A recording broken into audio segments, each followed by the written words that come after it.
ang mga kwento ng pag-ibig, kwento ng buhay at kwento ng pag-asa dito sa Barangay Love Stories. Love Stories.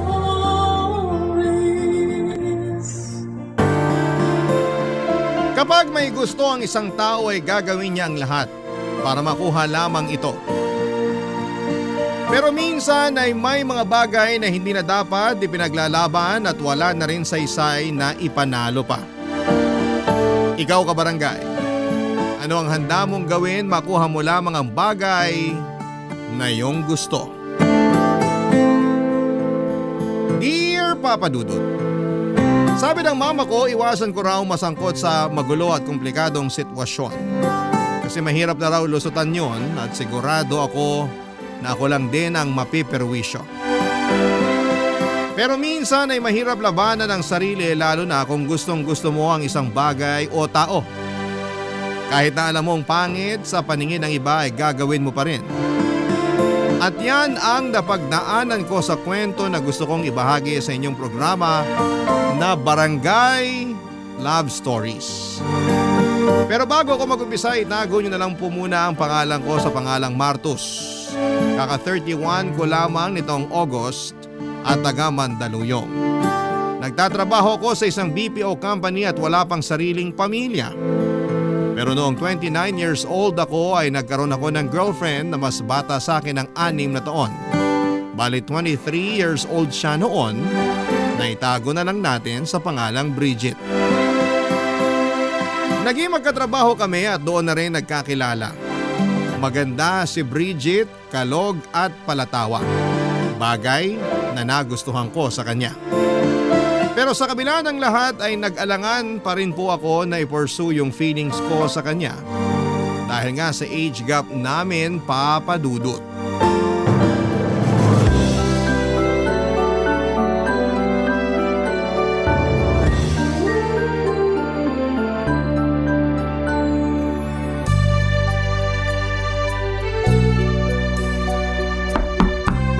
Kuya, ako to, si Pio.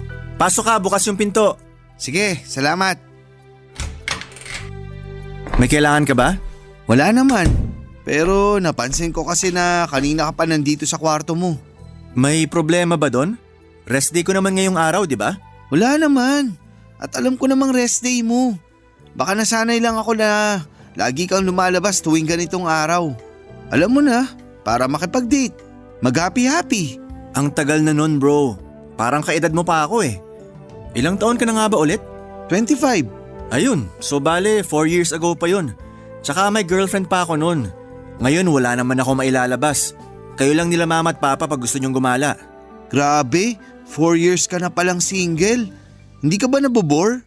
Bakit naman ako mabobor? Sarap kaya sa pakiramdam na walang sakit ng ulo. Hindi naman lahat ng babae ay sakit ng ulo. Hindi ko naman nila lahat. Tsaka wala akong sinabing sakit sila ng ulo, no? Ang punto ko rito yung pakikipagrelasyon mismo. Kung ganyan tingin mo sa pakikipagrelasyon, ibig sabihin, hindi ka pa nakaka-move on sa ex mo na nang iwan sa'yo dahil nabuntis ng ibang lalaki. Tama ba? Bakit naman siya napasok sa usapan? Happily married na yung tao. Alam ko, pero alam ko rin na nasaktan ka talaga ng gusto dahil sa nangyari. Kahit naman ako, galit pa rin sa ex mong yun. Ang tagal-tagal nyo na, kasal na lang kulang sa inyo pero hindi ka pa niya nahintay. Hindi rin naman siya sigurado kung may hinihintay siya noong mga panahong yon. Anong ibig mong sabihin? Hindi pa kasi ako handang magkaroon ng sariling pamilya. 25 pa lang kami noon. Para sa akin, bata pa yon. At gusto ko pang i-enjoy yung mga panahong kami pa lang yung magkasama. Kaso gusto na niya magkaanak kami. Ilang beses kong sinabi na ayoko pa. Kaya siguro naghanap siya ng iba. Talaga? Hindi ko alam yan ah. Bakit ngayon mo lang sinabi? Hindi ko pa kasi matanggap na may kasalanan rin ako noon. Galit na galit pa naman ako sa kanya. Sinisi ko rin siya pero kung naging handa lang sana ako, hindi siya maghahanap ng ibang lalaki. Hindi niya ako iiwanan. Mahirap naman kasing pilitan na maging handa ka. At least, honest ka na ayaw mo pa. Siguro, hindi lang talaga kayo yung itinadhana sa isa't isa. Bakit ba napunta sa aming dalawa yung usapan? Alam nga namang sa aming dalawa. Kayo yung mag-ex, di ba? Ex na nga, di ba? Past is past. Huwag na nating pag-usapan kasi tapos na yon. Pero wala ka pa ba talagang nagugustuhan? Ha? Kung wala ka pa ba akong nagugustuhan? Actually, meron na. Sabi na eh. Pero komplikado kasi… Pamilyado. Naku, lagot ka kay na mama at papa. Sira! Patapusin mo muna ako, pwede? Sorry na, na-excite lang. Sige na, dali. Bakit komplikado? Kasi katrabaho ko siya at mas bata siya sa akin. Gaano ka bata?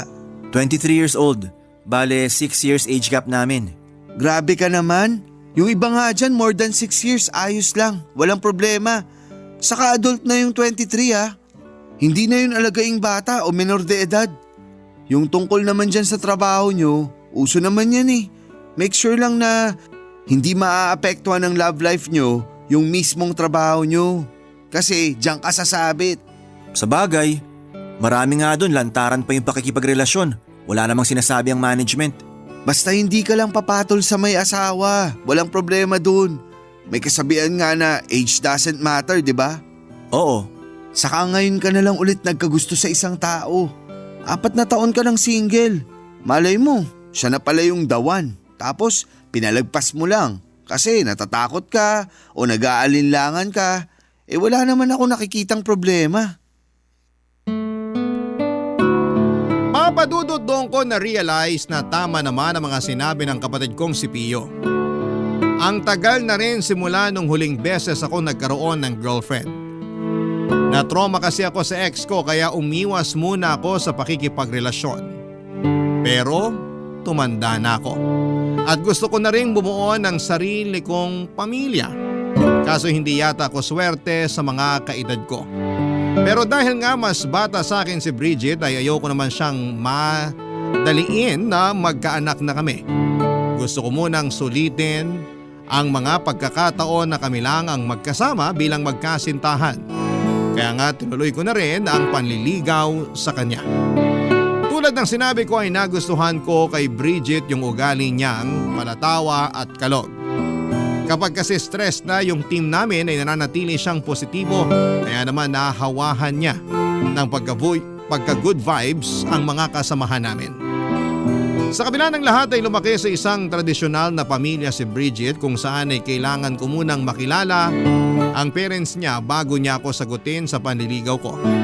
At bilang lalaki na seryoso naman sa intensyon at nararamdaman ko sa kanya, ay pumayag akong pumunta sa kanila para makilala ang magulang niya. Doon ko nga nakilala ang Mama Ingrid niya na mag-isang nagpalaki sa kanya, Papa Dudut.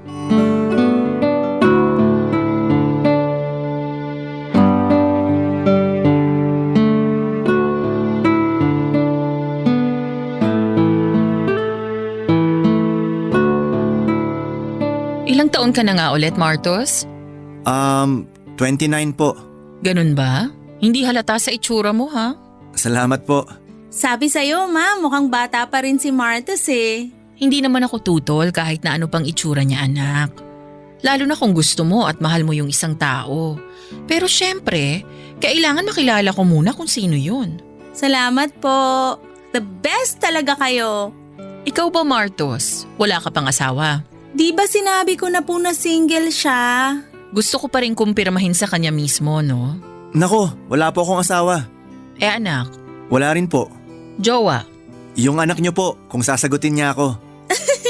Hoy, baka makurot ako ni mama. Kukurutin talaga kita ang harot-harot mo. Sorry na po, si Martus kasi. Pasensya ka na kung ganito ako magtanong. Ayoko lang kasi mapunta sa maling lalaki tong unika iha ko. Alam mo kasi, nag-iisang anak ko yan sa pagkadalaga. Kaya mahal na mahal ko yan. Nakwento nga po ni Bridget na kahit wala siyang papa, sapat na raw po yung pagmamahal na galing sa inyo. Oo, kasi binuhos ko talaga sa kanya lahat-lahat ng pagmamahal ng dalawang magulang kahit na nag-iisa ko. Kaya nga mahal na mahal ko si mama kasi never na rin siya nag-boyfriend o nag-asawa. Talagang nakafocus na lang siya sa pagpapalaki niya sa akin. Ganun ba? Nakakabilib naman yun. Nung pinanganak ko kasi si Bridget, 17 years old pa lang ako. Wala pa akong alam sa pagiging nanay. Tapos hindi pa ako pinanagutan nung nakabuntis sa akin. Hindi ko na rin hinabol. Baka tumanda ako ng maaga. Hinayaan ko na lang at sinabi ko sa sarili ko na gagawin ko lahat, mapalaki lang ng maayos yung anak ko. Hindi na rin ako nag-boyfriend o nag-asawa kasi natatakot ako na baka mangyari sa kanya yung mga napanood ko noon sa balita. Yun bang ginagawa ng masama ng mga stepfather yung anak-anakan nilang babae? Ayokong mangyari yun kay Bridget. Mas kakayanin ko pang mabuhay ng walang lalaki kesa mawala o mapahamak ang anak ko. Hindi naman po lahat ng lalaki, ganun. Saka malaki na ako. Anong ibig mong sabihin? Naisip ko lang na pag nagkaasawa ako o nagkaroon kami ng pamilya ni Martus, bubukod na kami tapos maiiwan na lang kayong mag-isa dito sa bahay. Kaya baka panahon na para tumanggap kayo ng manliligaw para makasama niyo pagtanda. Kasasabi ko lang na kaya kong mabuhay ng walang lalaki. Saka ayoko na magkaanak. Tanda-tanda ko na para magbuntis at mag-alaga ng bata, no? Grabe naman sa matanda. Hindi nga po halata sa itsura niyo. Bakit ba napunta sa akin yung usapan? Di ba dapat tungkol to sa inyo ni Martos? Ayaw nga po, no? Okay lang po yun. Naaaliw naman akong panoorin yung pagbabangayan nyo. O siya, basta ipangako mo lang sa akin na hindi mo sasaktan, lolokohin o paiiyakin ng anak ko. Kasi pag nangyari yon, ako talagang makakalaban mo. Nagkakaintindihan ba tayo? Opo tita, pinapangako ko po na mamahalin ko si Bridget. Hindi ko siya paiiyakin o lolokohin at aalagaan ko po siya. Dahil sa mga sinabi mo na panatag na ako na nasa mabuting lalaki ang anak ko. Naman eh. Bakit ba? Siyempre anak kita at mahal kita. Walang ina ang gustong mapahamak ang anak niya. Papadudot, hindi halatang nasa 40 years old na ang nanay ng girlfriend ko dahil maganda pa rin ito at mukhang bata. Sa unang tingin ay akalain mong magkapatid lamang sila. Hindi rin ito makalumang tao o yung bang old-fashioned, lalo na sa pananamit at pagsasalita. Kaya nga nakampante ako lalo na nang ipaliwanag ko naman sa kanya ng mabuti ang intensyon at nararamdaman ko para sa anak niya. Masaya rin si Bridget na makitang panatag ako sa mama niya. Nagpatuloy ang sandali na yon na puno ng kwentuhan at nagtapos yon na masakit ang pangako dahil sa kakatawa. Nakakaaliw kasi si Tita Ingrid kapag nagkikwento siya ay sinasamahan niya pa ng aksyon para daw damang-dama. Lalo tuloy akong natatawa at natutuwa. Bago matapos ang gabing yon ay nagpasalamat sa akin si Tita dahil sa wakas ay meron na raw matinong manliligaw ang anak niya. Nakwento kasi niya na puro na lang daw isip bata ang mga ipinapakilalang lalaki sa kanya ni Bridget. Kaya medyo alanganin siya nung umpisa. Pero ngayon na nakilala niya ako ay mukhang nakampante na si Tita sa akin. Barangay Love Stories. Barangay Love Stories. Papadudot ng sumunod na araw ay sinagot na ako ni Bridget. Kaya naman masayang masaya ako. Lagi na rin akong pumupunta sa bahay nila dahil ini-invite ako ni Tita Ingrid. Gusto raw niya ako na makaklose lalo na at kasintahan ko na ang anak niya. Wala namang problema sa akin kasi hindi naman siya masungit at hindi rin intimidating. Sa katunayan ay masaya ako at excited kapag pumupunta sa kanila. Kitang-kita ko kasi ang tiwala at approval niya sa relasyon namin ng kanyang anak. Mabilis na lumipas ang 2 buwan ay lalo kong nakilala ang ugali ni Bridget. Nandun pa rin naman ang mga bagay na nagustuhan ko sa kanya tulad ng pagiging positibo, masayahin at kalog. Pero na-realize ko na napaka-energetic niya at extrovert. Samantalang ako ay introvert kaya aminado ako na may mga pagkakataon na hindi ko matapatan ang energy niya. May mga bagay kasi siyang gustong gawin na hindi ko naman gusto papadudot. Halimbawa, yung lumabas kasama ang mga kaibigan niya na hindi ko naman kaedad. Pinagbigyan ko na siya isang beses pero namihasa naman siya. Magkaiba ang description namin ng fun kasi may mga bagay din akong gusto na ayaw din naman niya papadudot.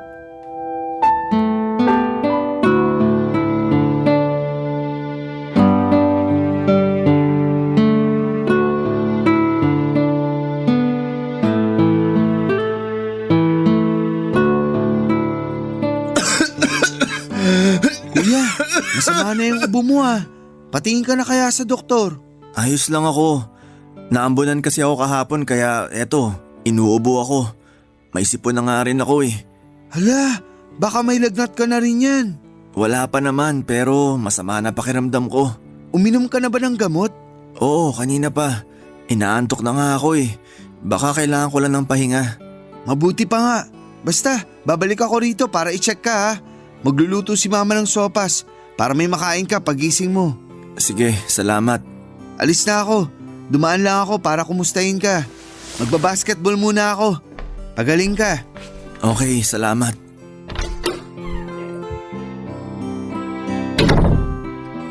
Ay, makatulog na muna. Bakit kaya tumatawag si Bridget? Hello? Hello, bebe ko? Di ba sabi ko wag mo akong tawagin ng ganyan? Ikaw naman, ang KJ mo eh. Ang cute-cute kaya ng bebe ko.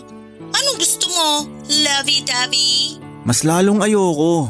Ganyan ba talaga ang matatanda? Parang walang katamis-tamis sa katawan? Okay na sa akin yung mahal. Ayoko nun, masyadong common. Sige, bahala ka na. Salamat, bebe ko. Ay, may iba tayo. Tumawag na ako kasi di ka sumasagot sa text and chats ko eh. Akala ko ba nasa inyo ka lang? Oo nga. Masama lang pakiramdam ko kaya di ko kayang mag-phone. Sumasakit mata ko pag tumitingin matagal sa screen kahit naka-on na yung reading mode. Ganun ba? Sayang naman yung araw kung nandiyan ka lang sa bahay nyo. Mabuti pa samahan mo na lang ako. Sinabi ko na masama nga pakiramdam ko, di ba? Inuman mo na lang yan ang gamot. Uminom na ako. Pero saan ka na naman ba pupunta? Makasaan ka naman? Nakalimutan mo na no. Nagpaalam ako sa iyo kagabi. Sorry, lutang lang. Sabi ko magbabar hopping kami ng former high school classmates ko. Tuloy naman yun pero nagsabi kasi sila na isasama daw nilang mga jowa nila. Sa lagay ako lang walang kasamang jowa mamaya. Pero… Sige na, sumama ka na. Sige ka, manlalalaki ako para lang may mapakilala sa kanila. Yan ang wag na wag mong gagawin. Kaya nga sumama ka na. Mamaya pa naman yun, mga 8:00. Pwede ka pang matulog para makapagpahinga ka. Mag-alarm ka na lang pero gumising ka ng mga 6:00. Bakit naman ang aga? Siyempre, susunduin mo pa ako dito sa bahay, no? Hindi ba talaga pwedeng hindi ka pumunta? Hindi eh. Saka nakauuna ako. Matagal na namin yung pinlano kasi di nagbabangga mga schedule namin. Ayoko naman mag-back out. Saka para maipakilala na rin kita sa kanila. Hindi ko pa ba sila nakilala? Ang dami ko na kasing minute na mga kaibigan at dating kaklase mo. Kaya nalilito na ako. Hindi pa. Bagong batch sila. Classmate ko sila nung second year high school. Yung nakilala mo, classmate ko nung third year. Ah, ganun ba? Oo, kaya asahan kita mamaya ah. I love you, bebe ko. I love you too. Bakit walang bebe ko? Sige ka, tampo ko. I love you too, bebe ko. Huwag ka na magtampo. Okay, see you later. Papadudot mukhang seryoso si Bridget nang sabihin niya sa aking manlalalaki na lamang siya kapag hindi ko siya sinamahan sa bar hopping nila. Natakot ako at naisip ko na mabuti na rin na nandun ako para mabantayan ko siya. Kaya nga kahit masama ang pakiramdam ko ng araw na yon ay sumang-ayon na lamang ako sa gusto ng girlfriend ko. Turns out na nagpakalasing siya ng gabing yon at ako ang naging bantay niya. Antok na ako noon pero nilabanan ko dahil kailangan ko pa siyang intindihin. Ayaw pa nga magpaawat ni Bridget sa pag-inom ng gabing yon. Kung todo sayaw din siya sa dance floor at ako na lang ang nahiya sa mga pinaggagawa niya. Nainis din ako kasi pinagpipiestahan siya ng mga kalalakihan habang kumikembot na may kasama pang patuwad-tuwad. Kaya nga kahit na naggalit na siya sa akin at kamuntik na kaming mag-away, ay inawat ko na siya at niyayang umuwi na sa kanila. Sa bahay nila ay alalang-alala na naghihintay ang mama niya. Magkatulong kami ng mama ni Bridget na ipasok siya sa kwarto niya at ihiga sa kama, papadudot.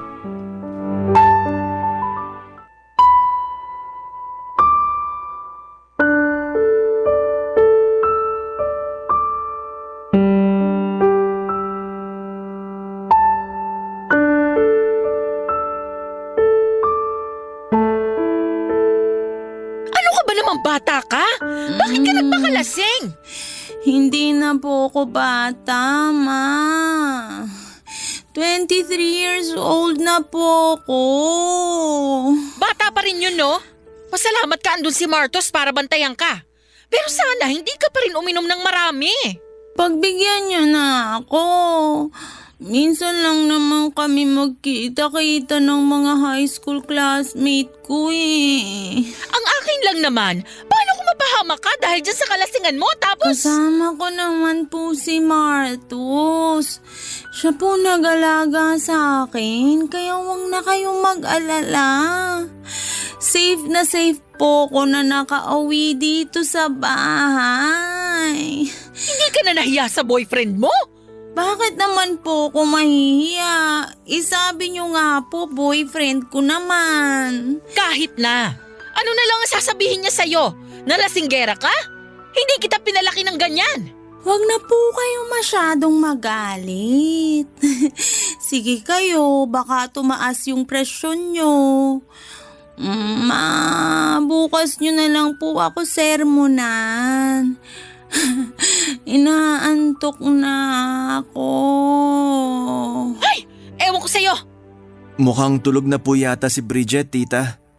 Oo nga eh. Marami ba talaga ang nainom niya? Medyo po. Ayaw pa nga niya magpaawat eh. Inaaway pa ako pero sabi ko umuwi na kami dahil baka nag-aalala na rin kayo. Nag-aalala na talaga ako kasi anong oras na oh? Tapos hindi man lang nagtitext sa akin. Yung huling text nung nakarating na kayo doon. Tapos wala na. Sorry po tita. Hindi na rin ako nakapag-text sa inyo kasi sumasakit ulo ko pag matagal nakatutok sa screen ng cellphone. Tapos binabantayan ko na rin si Bridget nung nagsimula na siyang magpakalasing. Ayos lang yon. Hindi mo naman responsibilidad na i-update ako. Responsibilidad yon ng anak ko kasi nanay niya ako. Saka kahit paano kampante naman ako dahil kasama ka niya. Buti nga po sumama ako kahit na masama yung pakiramdam ko. Mahirap na, baka mapano pa si Bridget. Anong sabi mo? Masama ang pakiramdam mo? Opo. Hawakan ko nga ang noo mo. Pakiramdaman ko kung may lagnat ka. Sige po. Naku, mainit ka nga. Sorry po, labas na lang po muna ako. Doon ka lang sa sala. Huwag ka na munang umuwi kasi baka mapano ka pa. Nakakahiya naman po. Sa akin ka pa talaga mahihiya. Para namang ibang tao ka pa, boyfriend ka ng anak ko. Saka 2:00 na ng madaling araw. Alanganing oras na yan. Dito ka na lang matulog. Doon ka sa sofa. Malapad naman yon at saka malambot. Sigurado po ba kayo? Kasi pwede naman ako mag-book ng sasakyan. Oo, sigurado ako. Huwag ka na mag-book. Baka wala rin namang dumating. Ang gawin mo, magsabi ka na lang sa mga magulang mo o sa kapatid mo na dito ka na muna makikitulog sa amin. Para naman hindi sila masyadong mag-alala. Sige po, salamat po. Ako nga ang dapat magpasalamat kasi ligtas mong naihatid sa bahay tong anak ko. Sana wag kang magsawa sa kanya kasi hindi naman yan ganyan kapasaway. Baka naimpluwensyahan lang ng mga barkada kaya medyo tumitigas ang ulo. Pero pagsasabihan ko na lang siya pag nahimasmasan na. Nakikinig naman yan sa akin. O sige na, pumunta ka na dun sa sofa. Dadalhan na lang kita ng unan sa kakumot. Aasikasuhin ko lang muna si Bridget tapos pupuntahan na kita doon. Okay po. Salamat po ulit. Walang anuman. O siya, mauna ka na ron. Susunod ako doon sa sala. Papa Dudut, hindi maganda o gaga sa pagpapasalamat sa akin si Tita Ingrid dahil ligtas kong naihatid sa bahay nila ang anak niya. Masaya naman ako kasi alam kong nagampanan ko ang pagiging boyfriend ko kay Bridget. Pero dahil sa mga nangyari, lalong sumama ang pakiramdam ko ng gabing yon. Bagay na napansin naman ni Tita, kaya hindi na niya ako pinauwi pa. Sa halip ay pinagpahinga na lamang niya ako at pinatulog sa sofa nila sa sala. Pagkatapos niyang asikasuhin ang anak niya ay ako naman ang inasikaso niya. Binigyan ako ng gamot ni Tita Ingrid pagkatapos kong kainin ang niluto niyang mainit-init na sabaw. Pinagalitan pa nga niya ako kasi pinabayaan ko raw ang sarili ko. Pero nabanggit ko sa kanya na umaga pa lamang ay masama na ang pakiramdam ko at napasama lamang dahil sa paglabas namin ni Bridget. Kahit na hindi ko naman sinisisi ang girlfriend ko ay malaking factor pa rin ang pamimilit at pangungonsensya niyang samahan ko siya dahil may gagawin siyang hindi maganda pag hindi ko siya sinamahan. Mabuti sana kung hindi niya alam pero sinabi ko rin naman sa kanya na masama nga ang pakiramdam ko. Kaya si Tita Ingrid na lamang ang humingi ng dispensa sa ginawa ng kanyang anak, Papa Dudut. Barangay Love Stories. Barangay Love Stories. Papa Dudut, bago ako natulog ng gabing yon ay mukha ni Tita Ingrid ang huling nakita ko. At mukha rin niya ang unang bumungad sa akin paggising ko. Naramdaman ko rin ang malamig niyang palad na sinasalat ang noo ko kaya nagtulog-tulugan muna ako at hinintay na matapos siya. Buti hindi niya napansin na gising na talaga ako ng mga oras na yon. Nang masigurado niyang buwaba ng lagnat ko ay masaya siyang pumunta sa kusina para magluto ng almusal namin. Bumangon na rin naman ako pagkalipas ng ilang minuto. Nauna na kaming kumain ni Tita Ingrid kasi masarap pa ang tulog ni Bridget. Nangako siya sa akin na sisermonan niya ang girlfriend ko pagising. Pero sinabi kong huwag na lamang. Kasi siguradong masakit pa ang ulo noon, baka sumakit din pati ang tenga. Nagkatawanan na lamang kami ng mama niya bago pinagpatuloy ang pag-aalmusal. Bago ako umalis sa bahay nila, Papa Dudut, ay nagising na si Bridget. Pero hindi ko siya nakausap ng matino dahil lutang pa siya at may hangover. Kaya ang nangyari, natulog na lamang siya ulit pagkatapos ko siyang pakainin. Nang sumunod na araw ay hindi man lang nagsorry sa akin si Bridget sa pagsama niya sa akin kahit na masama ang pakiramdam ko. O magpasalamat man lang dahil naihatid ko siya ng ligtas sa bahay nila.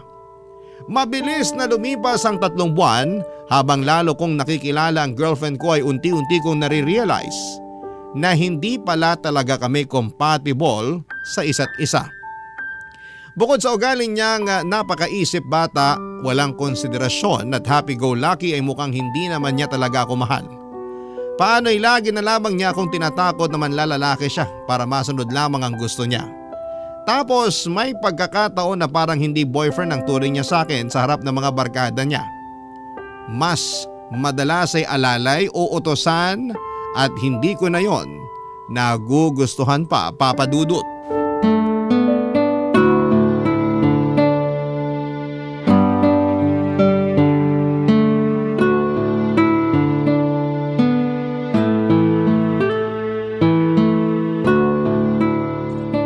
Hindi ka ba nabobore? Hindi naman, bakit? Ako kasi nabobore. Ang boring dito sa bahay since umalis si Mama. Buti na lang naisipan kong papuntahin ka. Pero kabilin-bilin na ng mama mo na huwag tayong gagawa ng milagro rito. Si Mama talaga napaka-KJ. Hindi na naman ako bata. Saka ano kung mabuntis mo ko pag ginawa na natin yung sinasabi niyang milagro? Willing naman ako magpakananay sa magiging baby natin, no? Mas mabuti pa rin na sundin mo yung mama mo kasi alam niya ang tama at mali. Kung makapagsalita ka naman. Bakit? Ayaw mo pa bang magka-baby tayo? Bridget, kita mong may ginagawa ako, di ba? Oo. At kanina ka pa nga nakatutok dyan sa laptop mo. Ano ba yan? Thesis ng bunso naming kapatid, pinuproofread ko.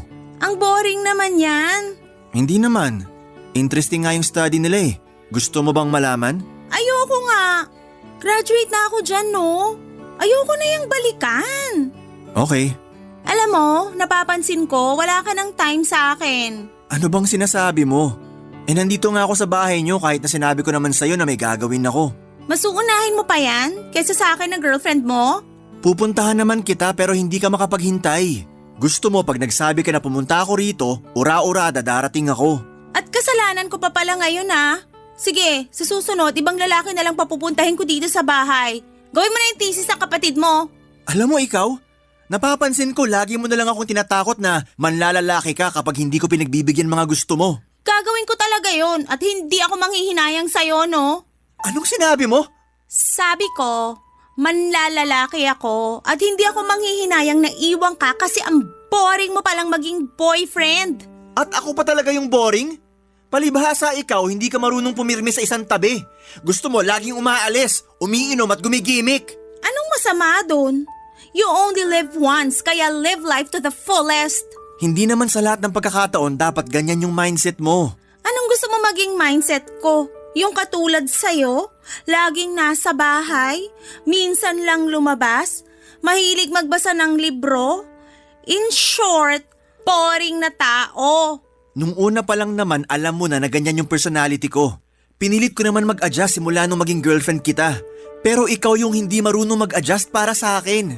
Akala mo kasi kapag pumirmi tayo sa bahay, nakakulong na tayo. Ganun naman talaga yun. Palibasa, matanda ka na, kaya ganyan ka mag-isip. Anong sinabi mo? Matanda ka na. Kasi ganyan yung mga kilala ko matatanda. Gusto na lang sa bahay. Ayaw nang lumabas kasi nakakapagod daw at gagastos na naman. Grabe. Bakit ba ngayon ko lang na-realize yun? Magkaiba tayo ng gusto sa buhay. Siguro nga tama ka.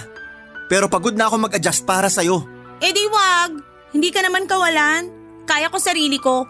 Aalis ako. Bahala ka dyan. Saan ka naman pupunta? Wala ka na doon. Total ayaw mo naman akong samahan. Diyan ka na lang sa thesis ng kapatid mo hanggang mamuti mata mo. Papadudot umalis si Bridget ng bahay nila at hindi ko alam kung saan siya nagpunta. Hinayaan ko na lamang siya dahil baka kailangan namin ng space sa isa't isa. Pero hindi na rin naman ako nakapag-concentrate sa ginagawa ko pag alis niya. Marami ako naisip ng mga oras na yon. Una na doon yung sinasabi niya na mga kaibahan namin dahil sa pagitan ng aming mga edad. At kasama na rin doon yung hindi ko masabi sa kanya na namumuong feelings ko sa mama niya. Kahit na mag-ina sila, magkaiba sila sa kilos at pananalita. Kaya hindi ko napigilan ang aking sarili na mahulog kay Tita Ingrid. Malumanay kasi itong magsalita, maalaga at hindi ako itinuturing na alalay.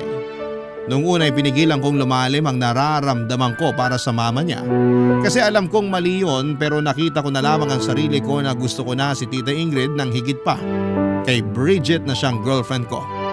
Pero hindi ako tanga para aminin yon sa kanya noong nagkaroon kami ng mainit-init na pagtatalo. Pagkatapos noon ay humingi ako ng cool off kay Bridget dahil gusto ko munang makahinga sa relasyon namin. Posible kasing napapagod lamang ako o naguguluhan sa nararamdaman ko.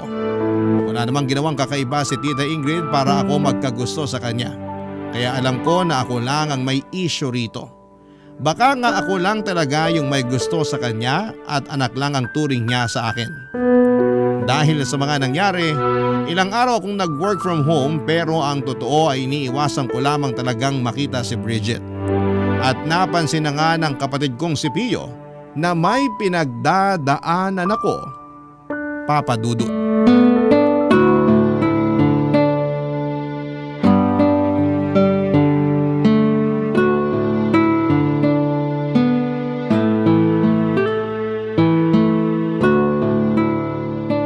Buti pwede mag-work from home sa inyo kahit hindi na pandemic, no? Hindi naman mahigpit sa amin. Tsaka basta nagagampanan mo yung trabaho mo ng maayos, walang kaso kahit nasaang lupalop ka pa nagtatrabaho.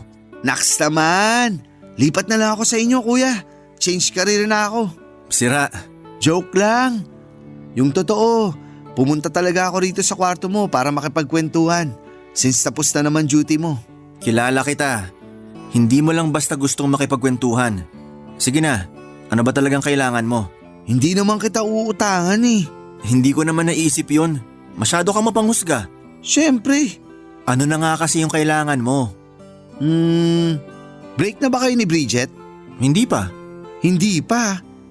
Bakit parang alanganin naman yung sagot mo? Hindi pa kami break. Pero humingi ako ng cool off.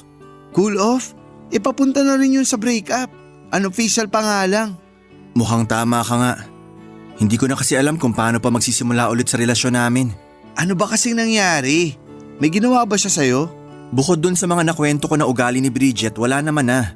So far, hindi pa niya tinutuloy yung panlalalaki niya. Talaga? Baka naman magaling lang siyang magtago. Hindi ko alam.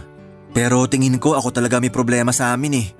Imbis kasi na ayusin ko yung relasyon namin, parang gusto ko na lang tapusin. Wag mong sabihin na ikaw talaga yung may iba ha. Naku, kuya. Wala naman akong iba, pero may gusto na akong iba. Kaya lang komplikado. Ayan ka na naman. Hilig mo talagang ilagay yung sarili mo sa komplikadong sitwasyon. Alam ko namang pagagalitan niyo ako nila mama, kaya nga pinipigilan ko na makagawa pa ng mas malalang bagay. Kanino ka ba kasi nagkagusto? Kilala ko ba yan? Oo, kay Tita Ingrid. Sa nanay ng girlfriend mo? Oo, Naloko na. kaya nga. Pero bakit naman nagkaganon? Yung totoo, ang laki ng kaibahan nila ni Bridget. Doon ko na-realize na hindi kami compatible ng anak niya. Kasi mas gusto ko yung mindset ng nanay niya. Napaka-mature mag-isip ni tita. Bukod doon, maalaga pa siya at maalalahanin. Malayong malayo kay Bridget na kulang na lang gawin akong utusan niya. Mahilig pang mamilit na gawin ko yung isang bagay na gusto niya kahit na ayaw ko. Pero alam mong mali na magkagusto sa nanay ng girlfriend mo. Kaya tigilan mo yan. Alam ko naman yun. Kaya nga humingi ako ng cool off kay Bridget para mapag-isipan ko kung ano yung tamang gawin. Wala rin naman silang alam tungkol sa nangyayari sa akin. Ikaw lang ang pinagsabihan ko. Salamat kasi sinabi mo. Para kahit paano, mapayuhan kita. Ipapaalala ko lang sa'yo na kung kaya mo pang umalis sa sitwasyon na yan, umalis ka na. Huwag ka nang sumugal kasi alam mong matatalo ka lang. Saka magulo yan. Huwag mong sirain yung relasyon ni Bridget sa mama niya. Huwag mo silang pag-awaying mag-ina. Ayoko rin naman mangyari yun kasi mahal na mahal nilang isa't isa. Kaya nga ikaw na lang yung lumayo. Yun yung tama na pwede mong gawin. Tungkol naman kay Bridget, mag-usap kayo. Sabihin mo sa kanya yung nararamdaman mo. Aminin mo na hindi mo na siya mahal. Tapos, maghiwalay na kayo. Kalimutan mo na rin yung mama niya. Wag mo nang kakausapin si Tita Ingrid kahit na siya pa yung mag-insist sa'yo. Kasi pag ginawa mo yun, baka lalo mong mailagay yung sarili mo sa mas komplikado pang sitwasyon. Tandaan mo yung kabilin-bilinan sa atin ni Mama. Wag nating ilalagay ang sarili natin sa komplikadong sitwasyon dahil tayo lang din yung mahihirapan. Minsan, may mga feelings na hindi na dapat pinipursue. Papa Dudut, pagkatapos ng usapan namin yon ni Pio ay aaminin kong naliwanagan ako sa tama at dapat kong gawin. Bigla ko naalala ang payo sa amin ni Mama tungkol sa huwag naming ilagay ang sarili namin sa komplikado at alanganing sitwasyon. Kaya nga matapos pa ang isang buong araw na pag-iisip ay nakapagdesisyon na akong tuluyan ng hiwalayan si Bridget. Alam ko rin kasi na hindi na rin mag-workout ang relasyon namin dahil magkaiba kami. At alam din niya yon kaya pumayag na lamang siya. Pagkalipas ng isang linggo ay nakita ko sila na noong kaidaran niyang lalaki na taga-kabilang department. At makalipas nga ang 6 na buwan ay nag-resign na siya sa pinagtatrabahuhan namin matapos mabuntis. Sa kasalukuyan ay masaya naman ako at contented sa buhay kahit na single ako. Wala akong pinagsisisihan, Papa Dudut, sa desisyon kong tapusin ang relasyon namin ni Bridget at hindi i-pursue ang nararamdaman ko sa mama niya. Alam ko kasi na posible kong masira ang relasyon nilang mag-ina at ayaw ko namang gawin yon sa kanila, Papa Dudut.